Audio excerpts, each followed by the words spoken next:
Good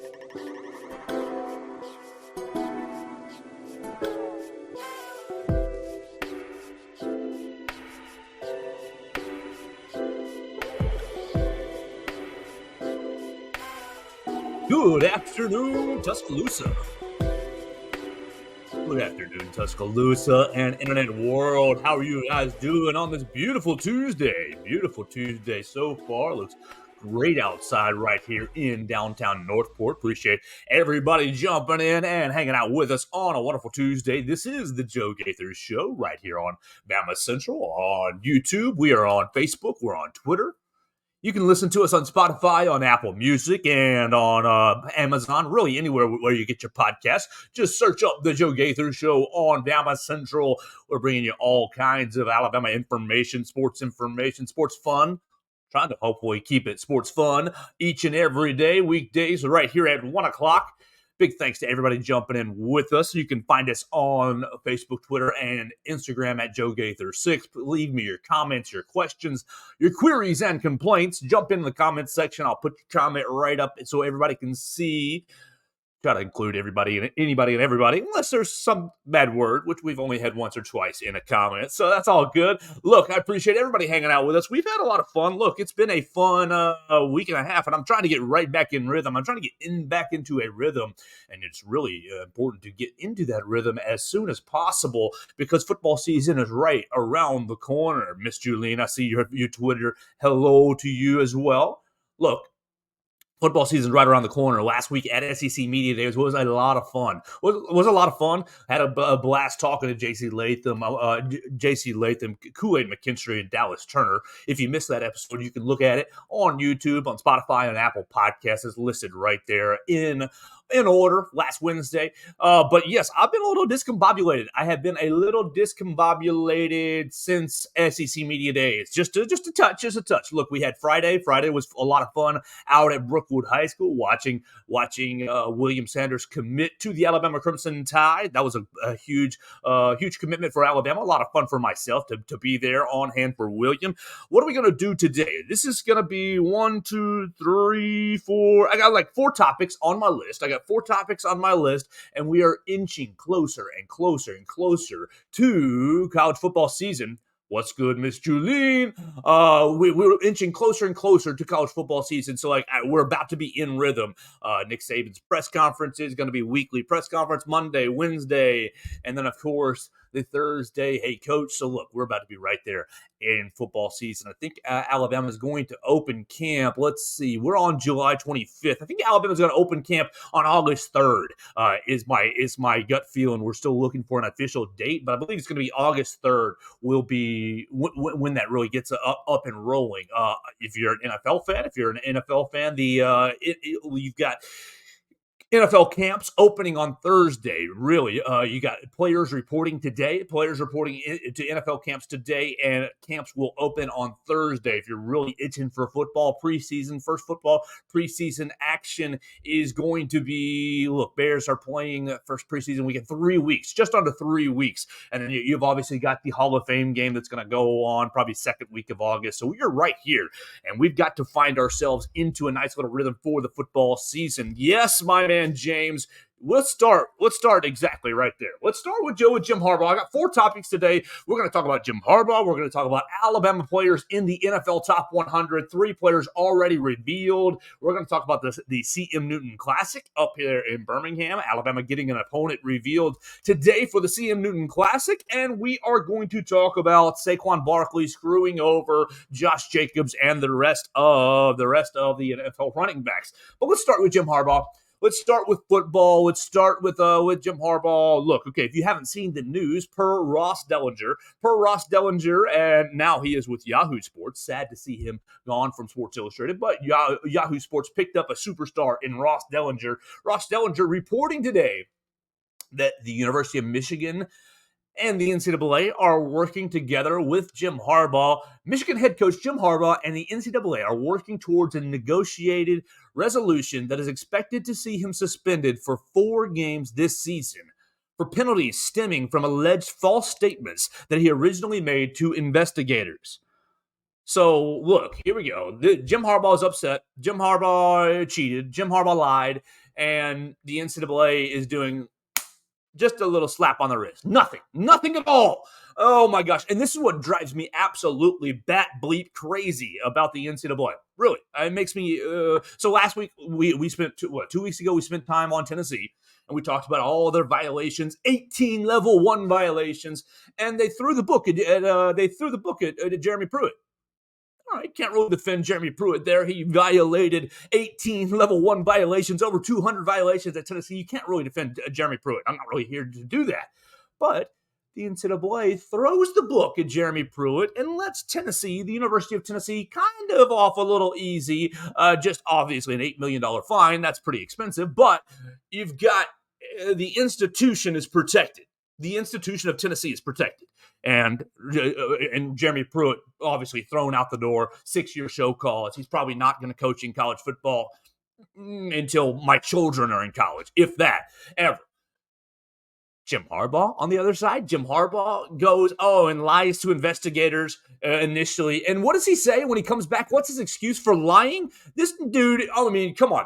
Look, I'm sorry. I was a 6-year-old child before, and I had a penchant for lying to my parents. I had a penchant for, trying to get around the truth, trying to put blame on other people. I'll be honest. I was a little bit of a troublemaking child, and lying was a part of that. We try to work that out of our system and be honest all the time now. But his excuse for lying?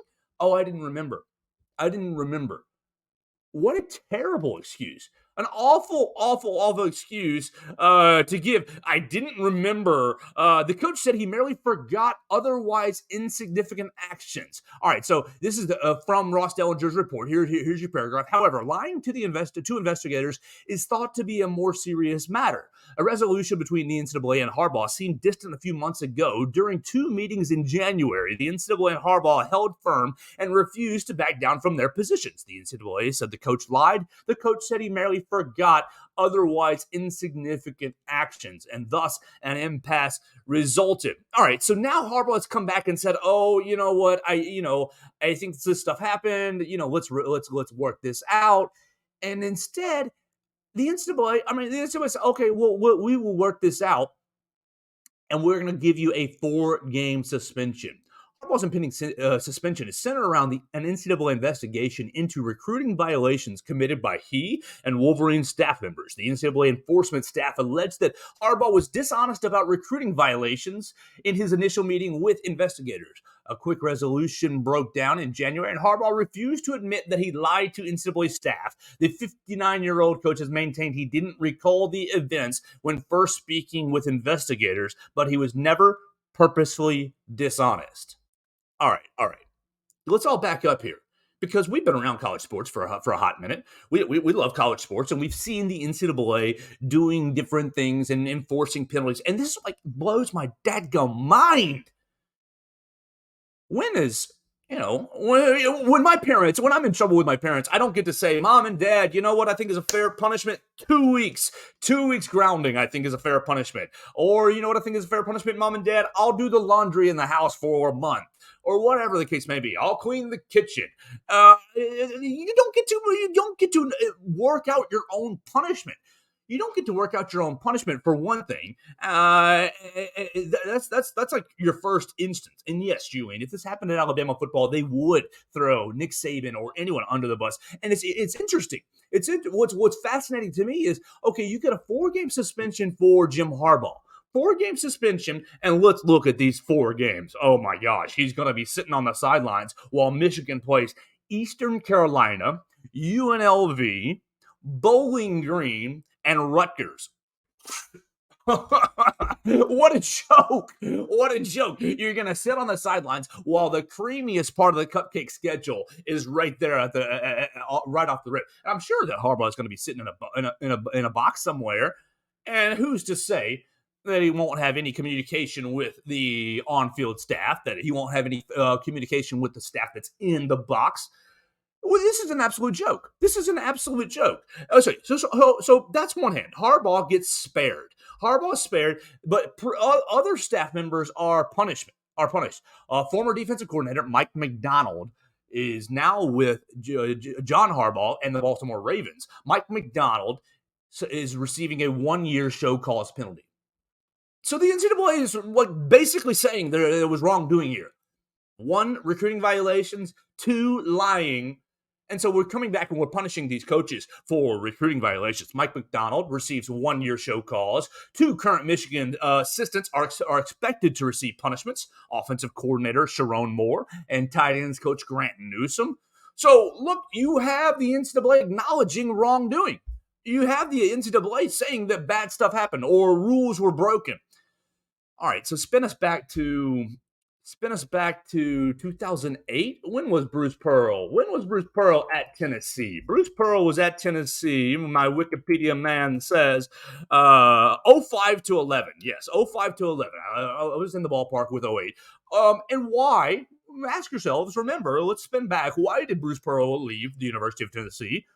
Tennessee didn't fire him. Well, they sort of did. They worked out because Bruce Pearl had a barbecue at his house and had recruits at his house for, an event, trying to suck them into Tennessee. Bruce Pearl, great recruiter, had the barbecue at his house and lied to investigators saying, oh, no, we didn't have a barbecue. We didn't have recruits at the house. And the investigation, the NCAA slapped his ass with a show cause penalty. All right, yada, yada, yada. Okay, let's see. Do I have? Yes. In the summer of 2008. Yes, that's all right. I'm right. Summer of 2008, Pearl invited high school junior Aaron Kraft to a family cookout in Knoxville. When the NCAA began to investigate the affair, Pearl not only lied about the cookout, but told Kraft's father to lie as well. Okay, so you go on and on and on. You go on and on through the story. Pearl was given a 3-year show cause penalty for lying to the NCAA, effective August of 2014. Means the sanctions imposed on Pearl would remain in force if he's hired by another school. And we all know what happened. He went 3 years out of he went 3 years out of the SEC, out of college basketball, and then he was hired by Auburn. And look, he's had his own success at Auburn, this, that, or the other. But the point is, Bruce Pearl lied to the NCAA.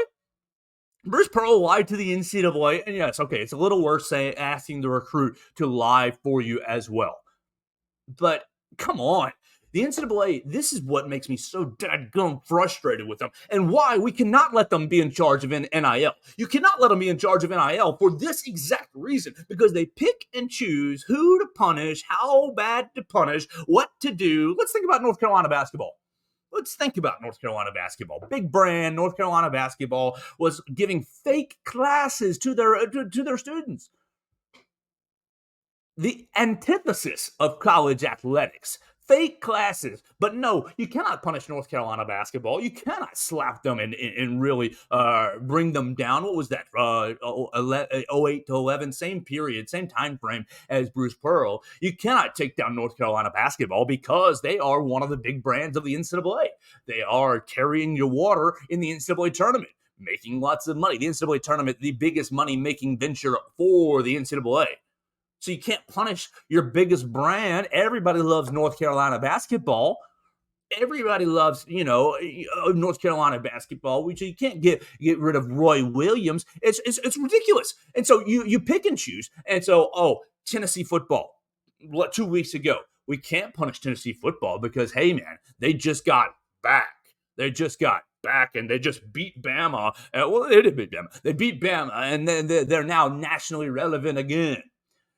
And we all know Tennessee football, whether you love them or hate them, it's a big brand. It's a huge brand. They're nationally relevant. Whenever Tennessee does well, they're nationally relevant.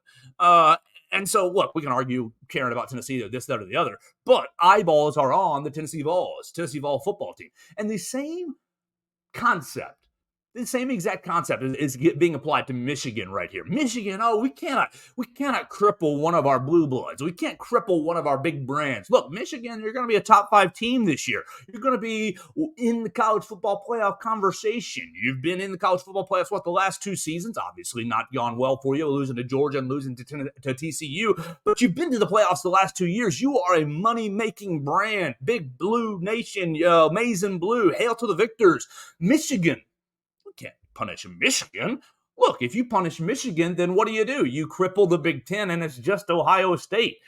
And who cares about, watching Ohio State roll over the entire conference? You got to have Michigan there to foil Ohio State. You've got to have big brand Michigan to give you some sort of rival to your big brand Ohio State. And so what do?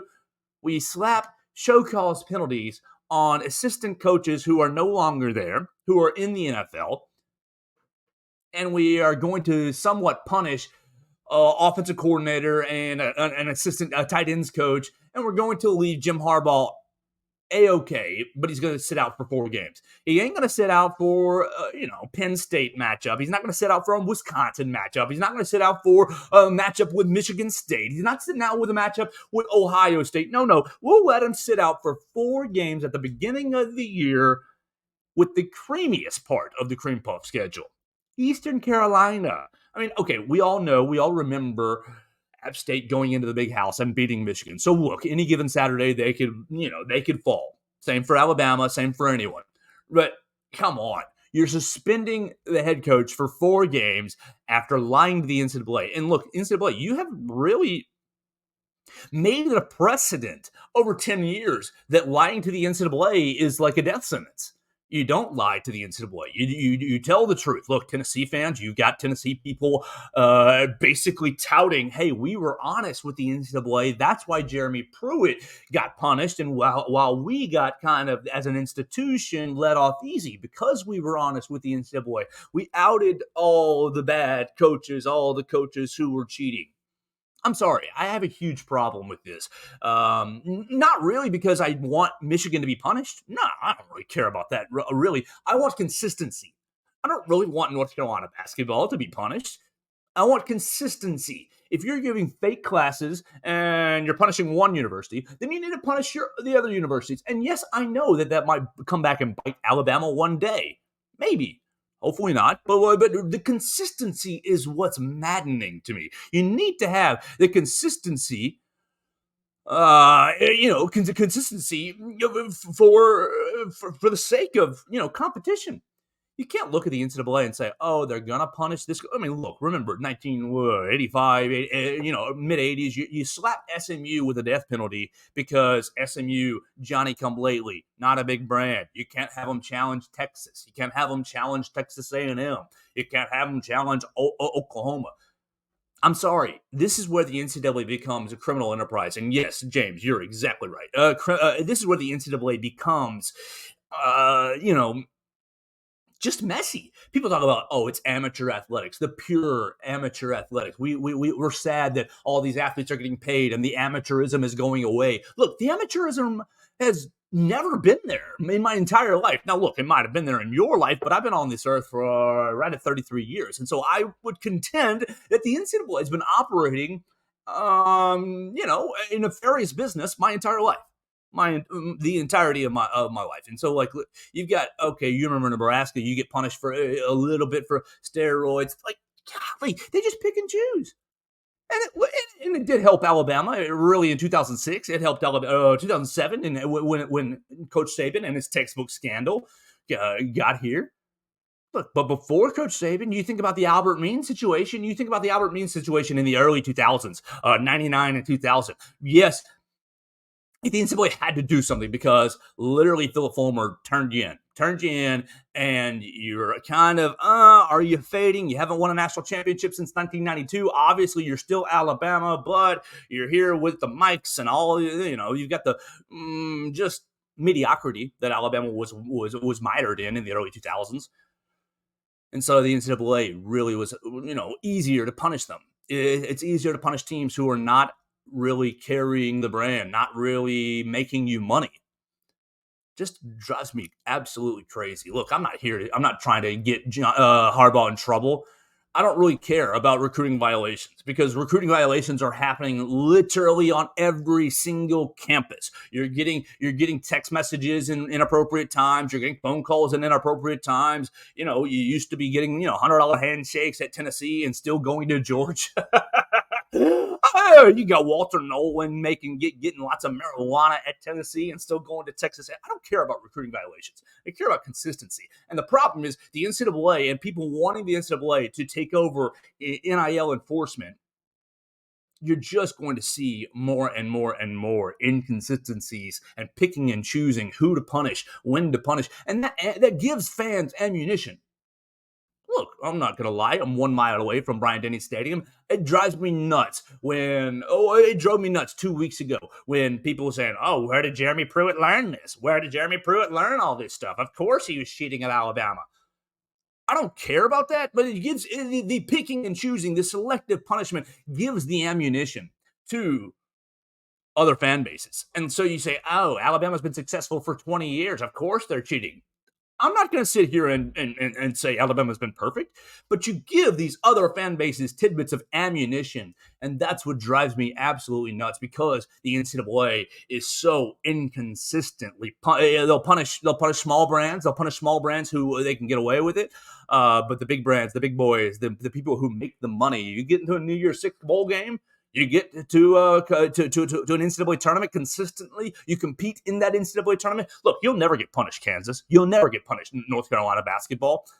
Who cares about the Adidas scandal, the Nike scandal, the fake classes? You'll never get punished because you guys carry the water for the NCAA tournament.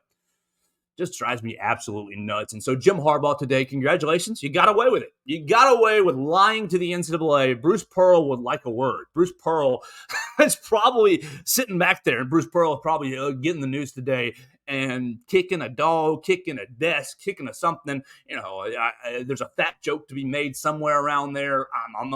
But just absolutely maddening. And 10 years after, Bruce Pearl gets a 3-year show cause for lying to the NCAA.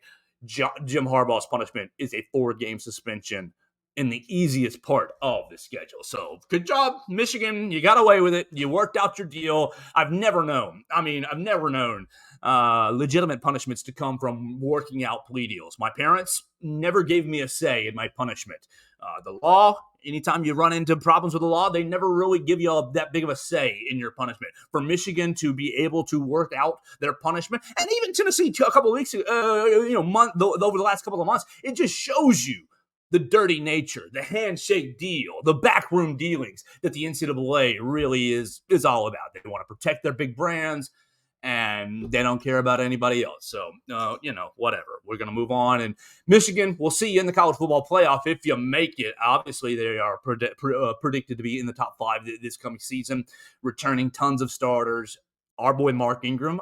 Mark Ingram picked Michigan to win the national championship. Yes, that's what he did a couple of days ago, about a week ago. Mark Ingram making Michigan his pick for the national championship. So, look, we'll see if that actually happens. All right, so we're going to move on to a next topic. We got 2 Bama-centric topics, and then I'm going to finish with Saquon Barkley and how it affects our boy Josh Jacobs. Let's go with Bama in the top 100 in the NFL top 100. All right, so if you guys are unfamiliar, the NFL puts out every year its annual list of top 100 players voted on by the players. So it's kind of a respect factor. It's kind of on one hand, I don't know if it's that big of a deal because you get, it's just the players' opinions. It's not really objective. But on the other hand, it does mean something to be respected by your peers. And so we've seen now 80 to 100, and then we've got the top the 10 players on the outside looking in. So basically, the NFL has released 80 to 110. Just the back end. Obviously, they're going to put it out. They're going to put it out 10 players at a time, 10 picks at a time. I think it's going to be daily over the next couple of days. So you'll get all the way down 10 to 1, 100 to 1. Today was 80 to 90.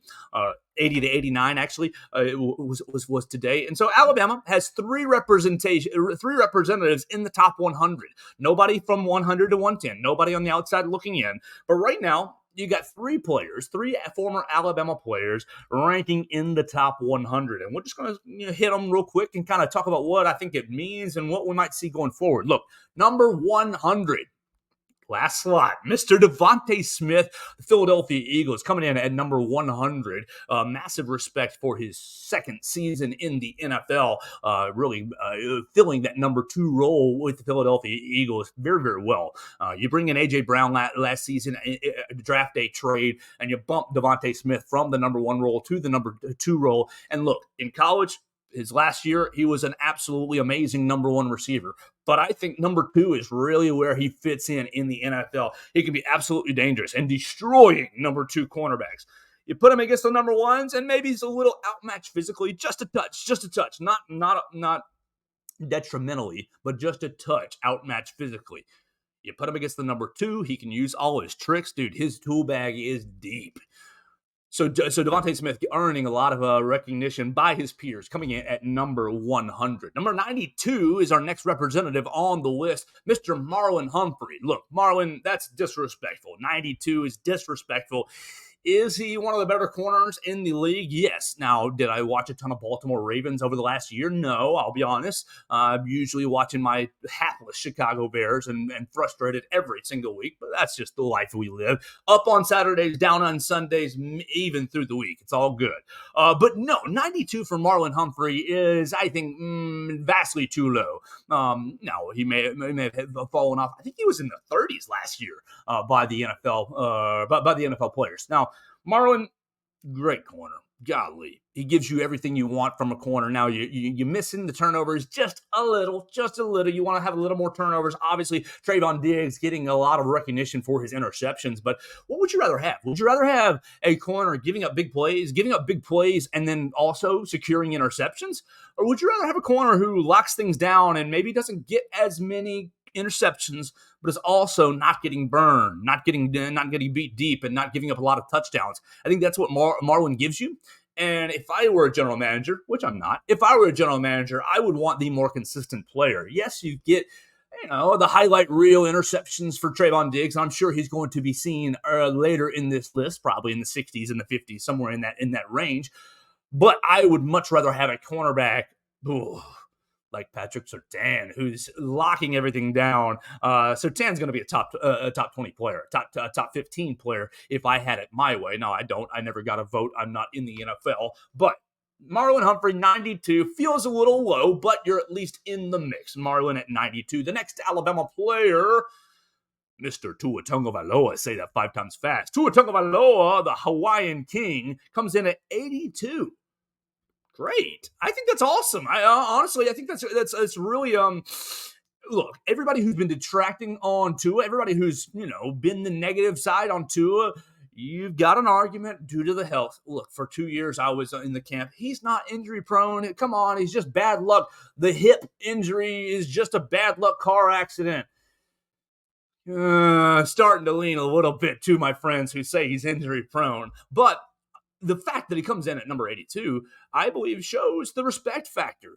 I think shows the respect factor in the NFL. Tua Tagovailoa, the most accurate quarterback between the hash marks in the NFL last season. Now, missing time for concussions, missing time for head injuries, missing time 2 years ago for finger injury, missing time. He's obviously needs to either, get rid of the ball quicker, needs to adjust his game. Obviously, he took some time this past year learning judo. Maybe that will help him fall correctly or fall more effectively. Go to the Tom Brady school of falling. Tom Brady, I think, mastered kind of crumpling up him and Peyton Manning, studying that.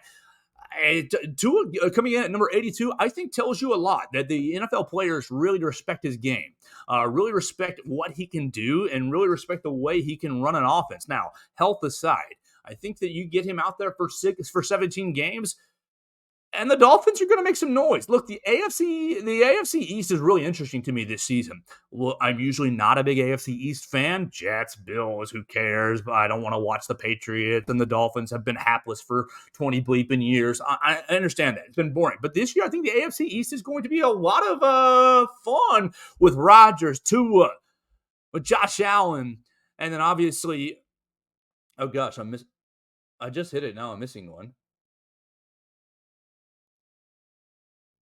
Oh, Mac Jones, dumbass. I was thinking Tom Brady. No, Mac, you've got what will Mac Jones be? What will Mac Jones be with Bill O'Brien? So I think the AFC East is really, really intriguing. Lots of you're seeing clips. You're you're seeing clips. Hey, sometimes you have a brain fart, James. Sometimes you have a little brain fart in the middle of the show. We've gone 30 minutes straight without taking a single breath. So sometimes that happens.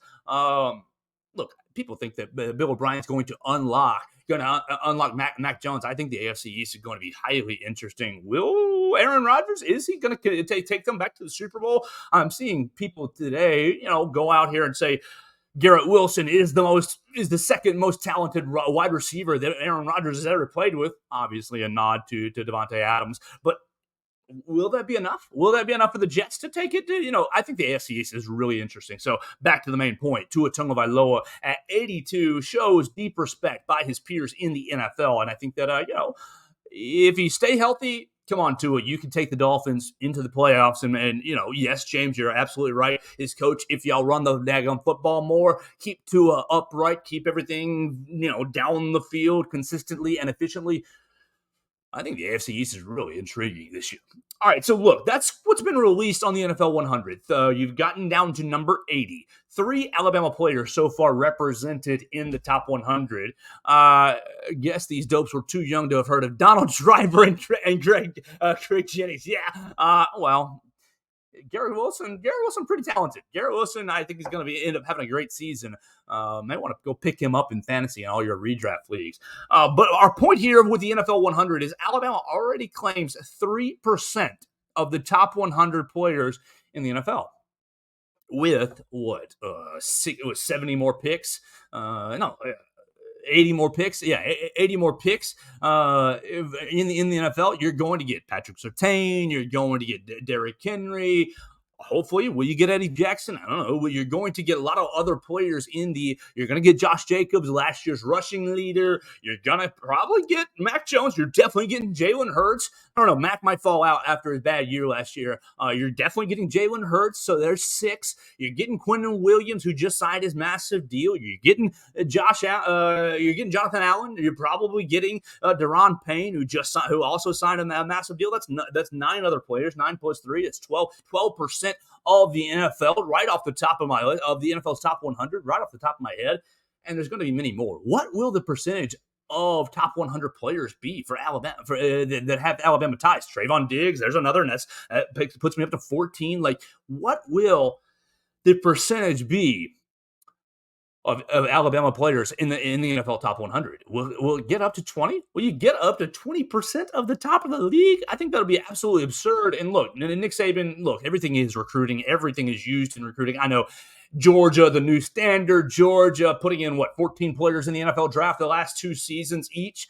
So yes, you got to give Kirby his credit, but Alabama still maintaining the standard and getting the recognition for putting top players in the NFL year in and year out. We would look forward to seeing what happens with the rest of the NFL top 100. Just a little personal note, a little quick note. Hey, big man, Justin Fields coming in at 86 for my quarterback, Justin Fields.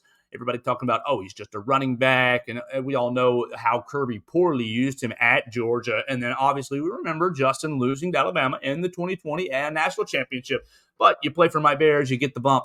And I love it coming in at number 86. Okay, so I got 2 more topics. We're going to keep it rolling. Thanks to everybody joining us on the comment section. My man James keeping me on track. Miss Julian also watching. Everybody hanging out on Facebook, on Twitter, on YouTube. You can follow us at Joe Gaither 6 on all the social medias, or you can listen to us on Spotify, on Apple Podcast, or on Amazon. We love it right here at BamaCentral.com. First, take a quick pause. I want to thank Jarris McIntyre. Coach Jarris McIntyre joined me yesterday for about 15 minutes talking about his cornerback, Jameer Grimsley. Jameer Grimsley in the 2024 Alabama recruiting class.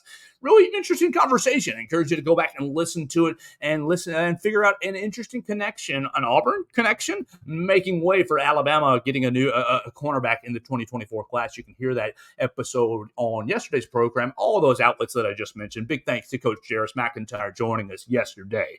All right, so Alabama news, an actual piece of real news dropping today. Alabama announcing an opponent for the CM Newton Classic up there in Birmingham. Birmingham, can you paint me a Birmingham?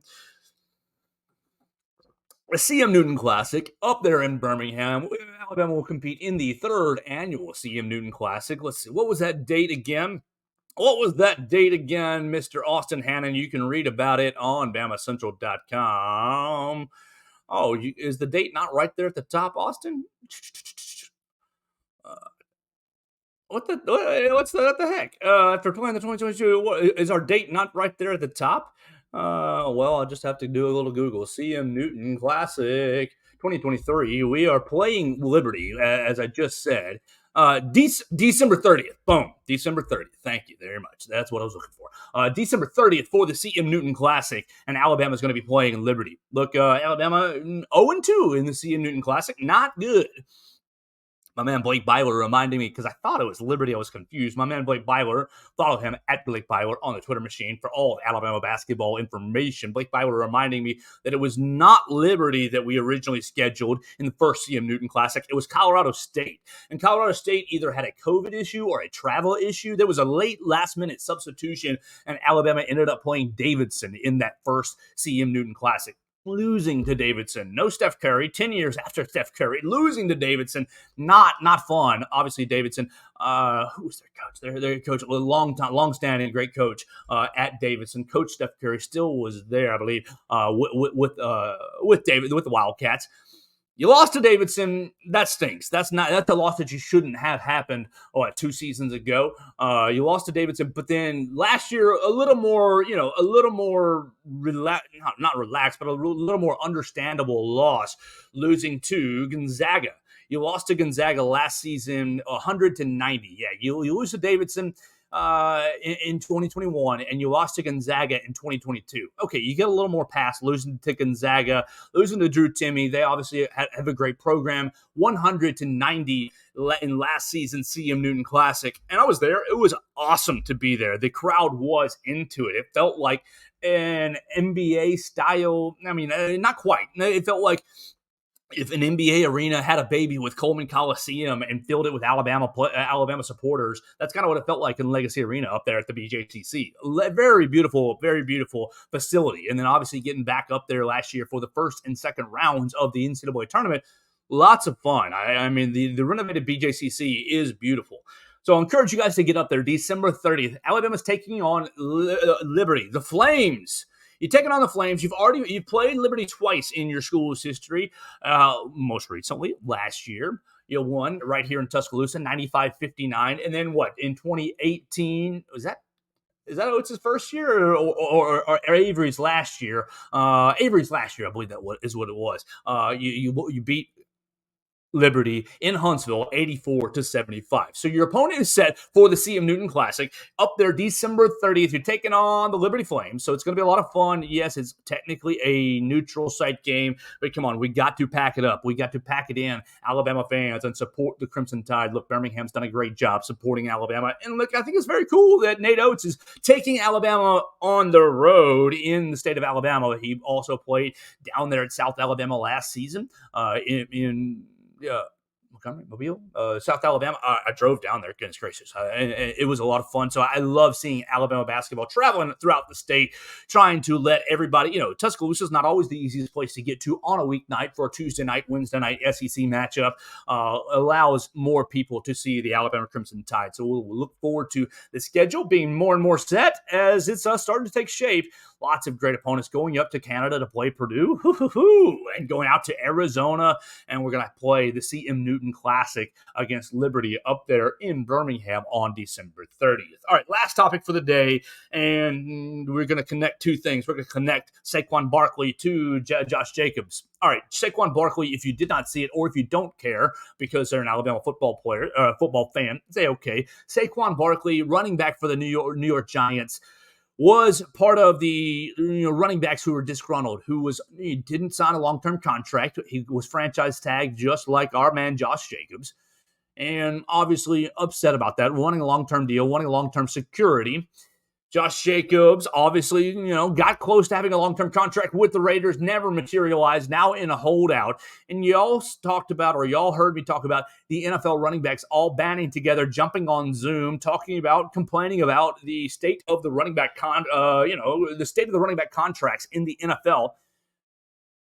What the heck are you doing, Saquon Barkley? I mean, you're a top 3, top 5 running back in the league. Sure, yes, great.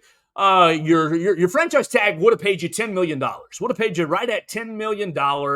and you wanted more security. You wanted one more money. You wanted 2 more years. You wanted, you wanted your due respect. You've been the engine of that terrible New York Giants offense for the last 4 years. You go through the Ben McAdoo era. Now you're with Brian Daboll, putting you in better positions to succeed, but utilizing you more. You want more money. We want more money. Everybody wants more money. And so the running backs gather together over the weekend and talk about what are we going to do? Are we going to hold in? Are we going to fake injuries? Are we going to make them respect us?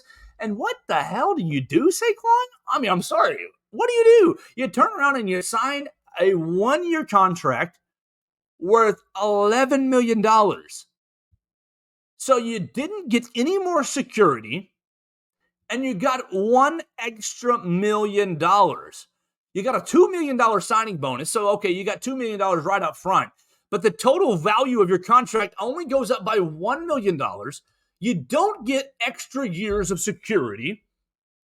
And more importantly, more just mind-bogglingly, I guess if that's even a phrase or a word, Saquon's agent doesn't get any provision to not be franchise tagged again. I mean, come on. That should have been the first negotiating point. Hey, man, let's talk. I don't want to be franchise tagged next year. Let's get a 3-year contract, a 4-year contract. Let's get a 2-year contract, like something more than 1 year, but you can't franchise tag me again. Please, come on. Let's work in good faith. I played for the Giants. I played for you. Saquon, what you did is you let's put this in a nice way. What did he do? Okay, this is a really crude analogy. He whipped it out and urinated all over all the running backs. He said, "Oh, I hear you guys. I understand. We're all upset. We're all in this together. But I'm going to go sign a contract, getting me $1 extra million and getting me $2 million up front." I'm sorry, Saquon. Weren't we all in this together? So what's Josh Jacobs supposed to do? What is Josh Jacobs supposed to do? Josh Jacobs now on a holdout with the Las Vegas Raiders. Yes, his franchise tag was worth right at that $10 million. Same as Saquon, same as Tony Pollard, all of the running backs on the franchise tag getting tagged at the same number. And so, yeah, Josh, you can play this year on a $10 million deal. Shoot, I will take $10 million. I'm not worth it. So, of course, I will take it. But Josh Jacobs, the leading running back in the NFL, last year's lead rusher in the NFL, you're worth the $10 million. You're worth extra years of security. Where will the Las Vegas Raiders be without you this year? Are you really going to lean on Jimmy Garoppolo? Are you really going to lean on Zeus Smith? Who's the Georgia running back? Zeus, the backup for the backup for the Raiders. Are you really not going to lean on, let's see here, Raiders, our lads. I love ourlads.com. You're going to lean on running back Zamir White, Zeus White. That's who I was looking at. I knew it was a White. I knew it was a W last name. Zamir White. You're going to lean on Amir Abdullah as your running backs? No. I mean, I guess you are. But Josh Jacobs, Saquon, you screwed everybody over this morning. You screwed over the entire running back fraternity, if there's even such a thing. Obviously, there is a quarterback fraternity. Those guys work together. But Austin Eckler basically sucking everybody into a room with Derrick Henry. Like, what are you doing? You have stabbed everyone in the back with this contract deal. You didn't get your market value. I mean, I guess $11 million for one season is pretty close to market value. Let me see.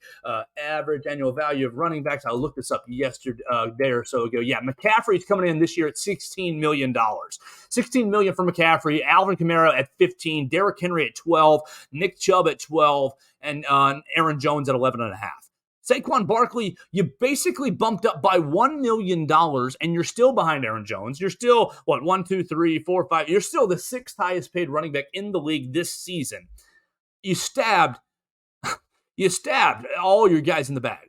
I mean, yes, Tony Pollard was going to play on the franchise tag because Tony Pollard hasn't really proved himself. I mean, he's proved himself to be a nice secondary back, but now he gets the chance to be the lead dog. So, of course, he's going to play on the franchise tag. Josh Jacobs and Saquon Barkley, you guys have been dogs. You guys have been the engine. You guys have been workhorses for your teams. To sign a 1-year deal, Saquon Barkley, only worth $11 million, is a total slap in the face to the running backs to everybody who's working together, trying to change the narrative.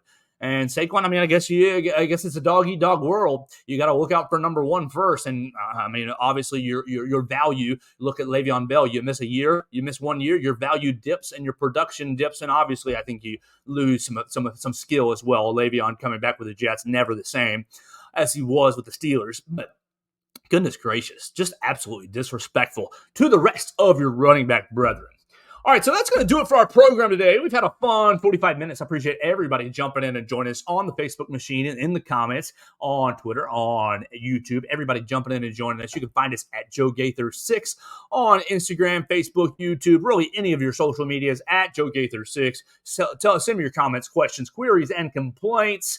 We love it so very much. We love BamaCentral putting us on each and every day. Follow our other BamaCentral podcasts. We've got All Things Bama with Katie Wyndham and Austin Hannon putting out episodes weekly. We've got Blue Collar Unplugged with Jacob Pickle, Matthew Gibson, and Blake Byler putting out episodes each and every week as well on Alabama basketball, Nate Oates and company. We love you so much. Yes, you can look back on my Twitter machine probably from Monday or Sunday and check out this year's Alabama basketball team jumping out the pool, looking ripped, looking ready for a new year. And so we appreciate all things Bama and Blue Collar Unplugged being a part of the BamaCentral Broadcasting Network. I'm Joe Gaither. This was another edition of the Joe Gaither Show. Big thanks to Chris Walsh. Follow him at Writing Walsh on the Twitter machine. Follow each and every one of us at BamaCentral. We'll keep it locked and loaded. Tomorrow might be a shorter program. I'm heading out to Chilton County. I'm heading to Clanton to watch DeMarcus Riddick commit. Will DeMarcus Riddick flip from his Georgia commitment to Alabama? Little news, just a little to get you out of here. At Georgia getting a commitment from number one outside linebacker in the country, Justin Williams from Texas, out there in Texas. Does that commitment signify DeMarcus Riddick flipping from Georgia to Alabama or Auburn? He's considering all three of those schools, and I'll be down in Clanton, down in Chilton County tomorrow to see him commit. So the program might be a little shorter tomorrow. He's committing at 4 p.m. So I'm gonna be down there getting our video, trying to get a little interview with DeMarcus Riddick, and trying to bring him on. Now, another quick note on the recruiting front. Two quick notes as we sign off. Jalen Mbakwe, top cornerback in the Alabama class, is switching from corner to wide receiver to quarterback. He's going to be playing quarterback for the Clay Chalkville this year, for the Choctaws, I believe is their mascot. He's going to play quarterback, delivering the football on the offensive side of the ball, and he's going to still play cornerback on the defensive side of the ball. That'll be really wild to watch. And then Sterling Dixon announcing yesterday that he's transferring out of Mobile Christian, trying to find a destination for Sterling Dixon, where he's going to be transferring to. I believe he's transferring out of Mobile Christian so that he can graduate early and enroll early here in Tuscaloosa, looking for a public school who will work with him academically to make sure that he's graduating in December so he can enroll early in Tuscaloosa. So those two things are hitting up our recruiting front, and we will keep an eye on DeMarcus Riddick tomorrow. So that's going to do it for our program today. Follow me at Joe Gaither 6. I am Joe Gaither. You are the listener. I appreciate you guys so much. Watch us on YouTube. Watch us on Facebook, on Twitter. Listen to us on Spotify, Apple Podcasts, and on Amazon. For you, the listener, for me, Joe Gaither, it was another edition of the Joe Gaither Show right here on BamaCentral and BamaCentral.com.